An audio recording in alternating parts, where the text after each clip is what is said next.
I'm Alexandra Caulfield. And I'm Ryder White. And you're watching a Canadian Framelines video update. Welcome to Weekly Update number 22. It is May the 27th, 2012.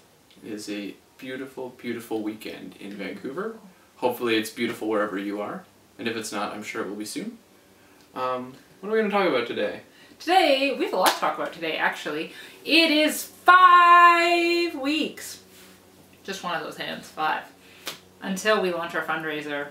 We really need your help, because as you will find out soon, we have put a lot of money into this project.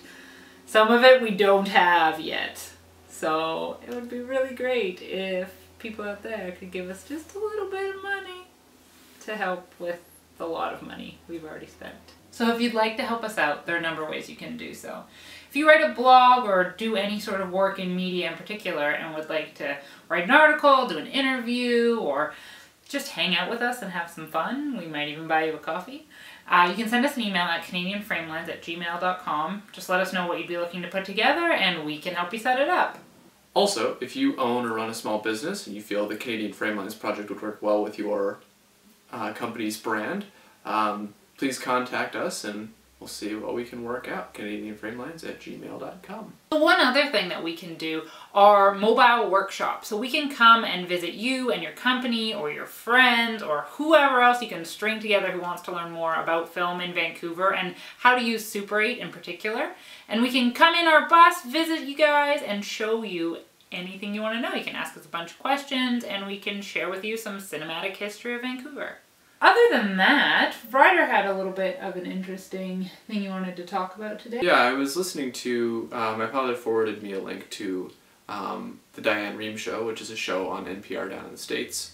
And it was an interview with the American author Richard Ford on his new novel, Canada.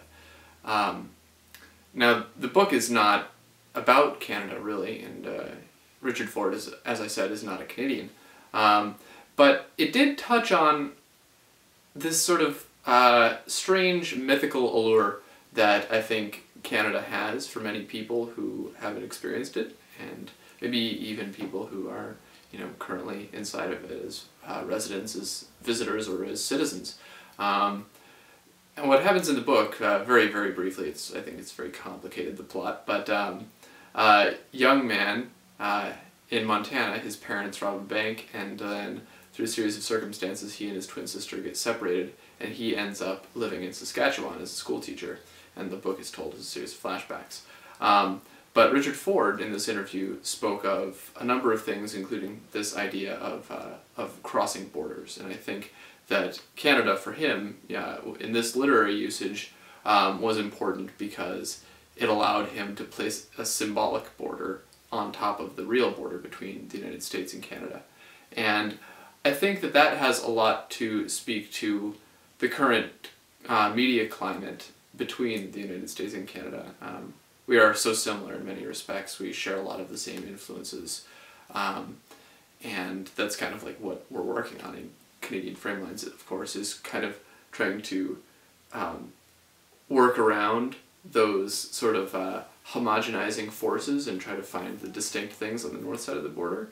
But just thinking about that border and how heavily it factors into our identity on both sides as an American, as a Canadian, I think is going to turn out to be a big part of this project. So I would love to hear anybody else's viewpoints on that, just kind of spitballing some weird cognitive things. But yeah, that's pretty much all I had to say about it. Well, that about wraps it up for this week. We have some exciting new features that will be debuting in the next couple of days, so keep your eyes peeled to the Facebook and Twitter. But until then, have a great week. Bye.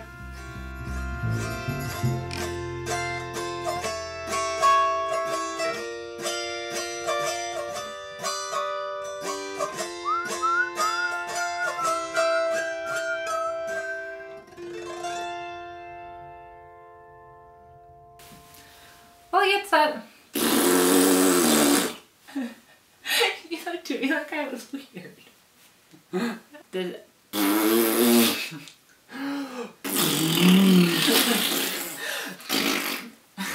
But until next time, see you later. Bye.